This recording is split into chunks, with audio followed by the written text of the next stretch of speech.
See, a lot of folk won't let you forget what you used to do or what you have done, what mistakes you've made. All of us have made some mistakes in life.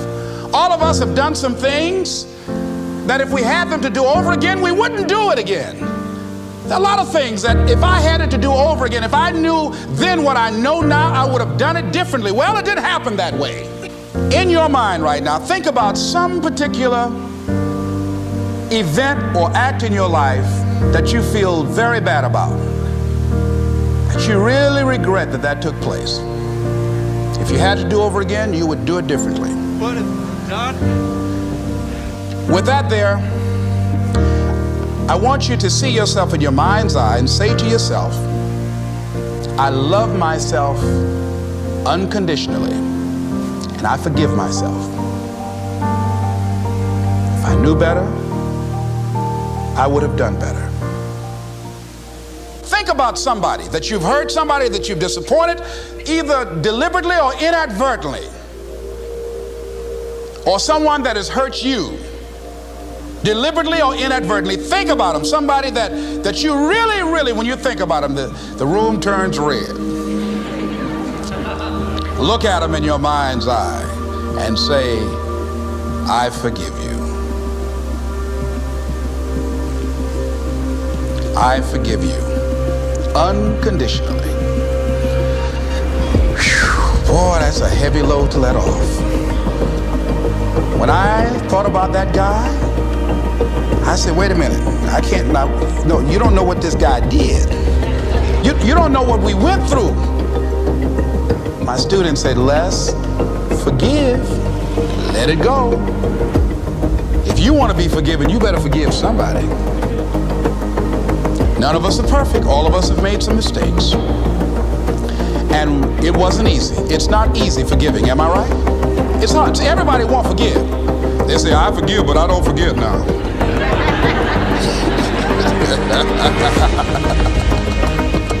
Let it go so you can grow.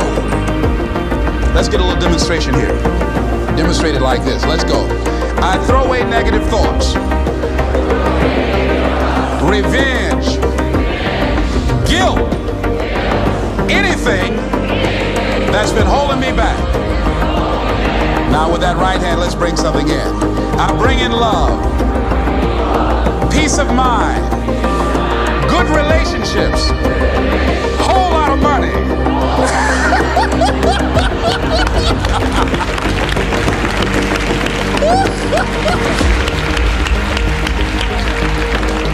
I don't know why people raise their voices when we say whole lot of money.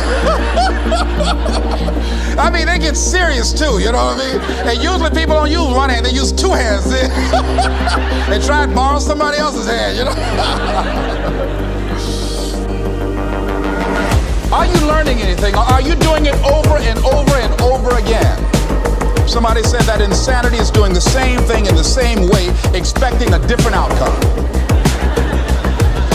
A friend of mine went through a divorce. My best friend. He was a very religious man, did not believe in divorce. He made a mistake, and he paid for his mistake with a lot of pain, a lot of tears. And there came to a point where he knew he should have gotten a divorce, but he was stuck. He was stuck in something called revenge. He said, she's made me so miserable, I'm going to pay her back. Was stuck, and he stayed in there longer than he should have because it began to attack him. It began to affect him psychologically. And as a result of that, when he eventually did get a divorce, he took that same attitude to other relationships, looking for something to go wrong. He was burned so badly, he did not want to risk pain again. He would always try and find something wrong with the person, because there are no perfect people, so if you look for it, you can find it. And he always ended with, it wasn't fair.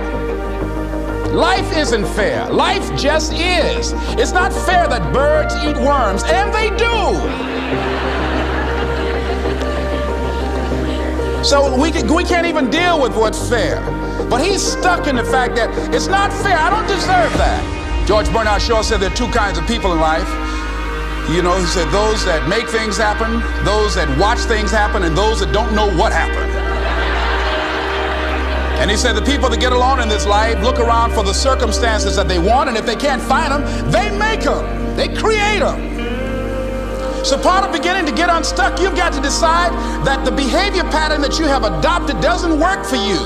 You've got to change your strategies, and changing your strategy means reinventing your life. I love reading the book called As a Man Thinketh by James Allen. He uses the analogy of the mind being like a garden. You know, weeds don't have to have any encouragement to grow. You don't have to water them. They don't have to get sunshine. They don't have to have fertile ground. They will grow through the cracks of a sidewalk. Am I right? But if you want to grow orchids or roses or any kind of exotic flowers, there are special processes and procedures you must go through. Well, by the same token, you don't have to force yourself or motivate yourself to think negatively, to be depressed, to hate somebody, to want revenge, to want to get back at somebody, to beat yourself up over the head, to feel loaded with guilt. You don't have to make any effort to do that. Your mind is on automatic. It will do that by itself. She said, lest until you handle it with grace, it will stay in your face. And it stayed there a long time. See, a lot of people want to exempt themselves from taking responsibility. All they want to do is talk about the problem. Every time you see them, they'll tell you their story over and over and over and over again. No. You want to take responsibility for your life. Find somebody that you can help so you can forget about you for a moment. See, sometimes the best thing to do is to be. Sometimes you have to just back up and go within yourself. A bow and arrow, you can't take a bow and just push it out in there. You just can't push the arrow out. You have to pull it back and then release it. Sometimes you have to back up and go within and pray and meditate and recharge your batteries. Go away, clear your head, and then come back and look at it from a different vantage point.